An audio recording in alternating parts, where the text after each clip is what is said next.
ಅವರ ಅಭಿಮಾನಿಗಳು ಒಂದು 100 ಜನ ಬರ್ತಾರೆ ಅಂತಾನು ಇನ್ಫಾರ್ಮ್ ಮಾಡಿದ್ರು. ಅವ್ರಗಳಿಗೆ ಪಾಸು ಅವ್ರುಗಳು ಬರೋದಕ್ಕೆ ವ್ಯವಸ್ಥೆನೂ ಆಗಿತ್ತು.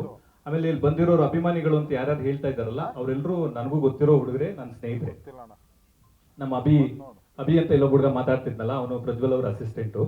ಆಮೇಲೆ ಇನ್ನೊಬ್ರು ನಮ್ಮ ದೇವು, ಇವರೆಲ್ಲ ನಮ್ಮ ಆತ್ಮೀಯ ಹುಡುಗರೆ, ಪ್ರಜ್ವಲ್ ಅವ್ರ ಜೊತೆಗೆ ಇರೋರು ಇವರು.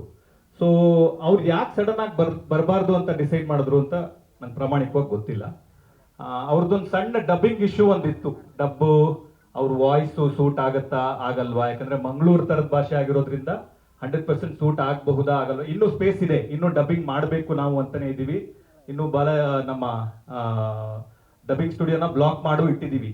ಇನ್ನು 24ಕ್ಕೆ ರಿಲೀಸ್ ಇರೋದ್ರಿಂದ ಒಂದ್ಸತಿ ಎಫರ್ಟ್ ಹಾಕ್ಬಹುದು, ಚೆನ್ನಾಗಿ ಬಂದ್ರೆ ಅದನ್ನ ಇಟ್ಕೊಳ್ಳೋಣ ಅಂತ ಅನ್ನೋದು ಒಂದು ಥಾಟ್ ಇದೆ. ಆದ್ರೆ ಸಡನ್ ಆಗಿ ಈ ತರದ್ ಇವರೆಲ್ಲ ಗೊತ್ತಿರೋರೆ, ಆಮೇಲೆ ಇವ್ರು ಯಾರು ಬೇರೆಯವರಲ್ಲ, ಇವ್ರು ಯಾರು ನಮ್ಗೆ ಗೊತ್ತಿಲ್ಲದೆ ಇರೋರಲ್ಲ, ಎಲ್ಲಿಂದನೋ ಉದ್ಭವ ಆಗಿರೋರಲ್ಲ, ಗೊತ್ತಿರೋರನ್ನೇ ಈ ತರ ಬಂದು ಮಾಡೋದಕ್ಕೆ ಕಾರಣ ಏನು ಅಂತ ನಂಗೆ ನಿಜವಾಗ್ಲೂ ಸರ್. ಈಗ ಸಿನಿಮಾ ನೀವು ಆರಂಭದಲ್ಲಿ ಒಂದ್ ರೀತಿ ಕ್ಲಾರಿಟಿ ಕೊಡೋ ಪ್ರಯತ್ನ ಮಾಡಿದ್ರೆ, ಅಂದ್ರೆ ಸಿನಿಮಾದವರ ವಿಚಾರ ಸೌಂಡ್ ಮಾಡಬಾರ್ದು, ಸಿನಿಮಾ ಸೌಂಡ್ ಮಾಡಬೇಕು ಅನ್ನುವಂಥದ್ದು. ಈ ಕನ್ನಡ ಸಿನಿಮಾ ಇಂಡಸ್ಟ್ರಿ ಈ ಪರಿಸ್ಥಿತಿಯಲ್ಲಿ ಈ ರೀತಿಯ ಗೊಂದಲ ಮತ್ತು ಗಲಾಟೆ ಈಗ ಚಿತ್ರತಂಡಕ್ಕೆ ಎಷ್ಟು ಜವಾಬ್ದಾರಿ ಆಗಿದೆ? ಯಾಕಂತಂದ್ರೆ ಅವರ ಅಭಿಮಾನಿಗಳೇ ಮಾಡ್ತಾ ಇರುವಂತದ್ದು, ಮತ್ತೆ ಕಾರ್ಯಕ್ರಮಕ್ಕೂ ಮುಂಚೆನೆ ಅವ್ರಿಗೆ ಗಮನಕ್ಕೆ ಇರ್ಲಿಲ್ವಾ, ಹೇಗೆ ಅನ್ನುವಂಥದ್ದು ಸರ್? ಅಲ್ಲ, ಖಂಡಿತವಾಗ್ಲೂ ಇರ್ಲಿಲ್ಲ. ಯಾಕಂದ್ರೆ ಅವರೆಲ್ಲ ಫಂಕ್ಷನ್ ಅಟೆಂಡ್ ಮಾಡಕ್ಕೆ ಅಂತ ಬಂದವರು, ಅವರೆಲ್ಲರೂ ಈ ಟ್ರೈಲರ್ನ ಎಂಜಾಯ್ ಮಾಡಬೇಕು ಅಥವಾ ಈ ತರದೊಂದು ಸಮಾರಂಭನ ಸೆಲೆಬ್ರೇಟ್ ಮಾಡಬೇಕು ಅಂತ ಬಂದವರು. ಆಮೇಲೆ ನಾವು ಪ್ರತಿ ಸಲನೂ ಹೇಳ್ಕೊಂಡ್ ಬಂದಿದೀವಿ, ನೋಡಿ ಇದು ಸಿನಿಮಾ ಟೈಟಲ್ ನೋಡಿದ್ರೆ ನಿಮ್ಗೆ ಗೊತ್ತಾಗುತ್ತೆ, ಇದು ಪ್ರಜ್ವಲ್ ಅವ್ರದೇ cinema. Dynamic prince Prajwal Devaraj ಅಂತ ಹೆಸರಿದೆ ಬಿಟ್ರೆ 25, 30, 40 ವರ್ಷದಿಂದ ಕೆಲಸ ಮಾಡಿರೋ ಶ್ರೀಧರ್ ಸರ್ ಹೆಸರಿಲ್ಲ, ಮಿತ್ರ ಸರ್ ಹೆಸರಿಲ್ಲ, ರಾಜ್ ಶೆಟ್ಟರ್ ಹೆಸರಿಲ್ಲ. ಯಾಕೆ ಅಂತಂದ್ರೆ ಒಂದು ಪ್ರೊಟಾಗನಿಸ್ಟ್, ಒಂದು ಕಥಾನಾಯಕ ಅಂತ ನಾವು ಪಾತ್ರಕ್ಕೆ ಆಯ್ಕೆ ಮಾಡಿ ಮುಂದಕ್ಕೆ ಹೋದ್ಮೇಲೆ ಅದೇ ತರನೇ ಟ್ರಾವೆಲ್ ಮಾಡ್ಬೇಕಾಗತ್ತೆ. ಆದ್ರೆ ಈ ತರದೊಂದು ಘಟನೆ ಮಾಡ್ಬೇಕು ಅಂತ ಅನ್ಕೊಂಡೆ ಬಂದಾಗ ಕಾಣಿಸ್ತಿದೆ. ಅದು ಯಾಕೆ ಅಂತ ಅನ್ನೋ ಪ್ರಶ್ನೆ ನನಗೂ ಇದೆ.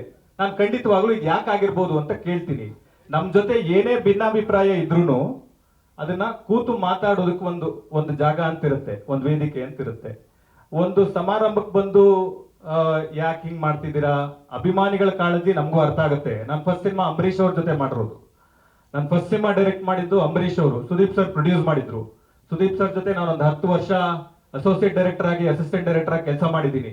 ಇಲ್ಲಿರುವ ಪ್ರತಿ ಮೀಡಿಯಾದವರು, ಪ್ರತಿ ಮಾಧ್ಯಮ ಮಿತ್ರರು, ಪ್ರತಿ ಟೆಕ್ನಿಷಿಯನ್ಸ್ ಯಾರಿದ್ದಾರೆ ನನಗೆ 1 to 1 ಪರಿಚಯ ಇದ್ದಾರೆ. ನೀವೆಲ್ಲರೂ ನನ್ನ ಸಹಾಯಕ ನಿರ್ದೇಶಕನಿಂದ ನಿರ್ದೇಶಕನಾಗೋವರೆಗೂ, ಅಂಬಿನಿಂಗ್ ವಯಸ್ಸಾಯ್ತು ಮಾಡೋವರೆಗೂ ನನ್ನ ನೋಡಿದ್ದೀರಾ. ಆದ್ರೆ ಈ ತರದ ಘಟನೆ ನಾನು ಎಲ್ಲೂ ನೋಡಿಲ್ಲ. ಹಾಗಾಗಿ ನನಗೂ ಒಂದು ಹೊಸ ಅನುಭವ ಇದು.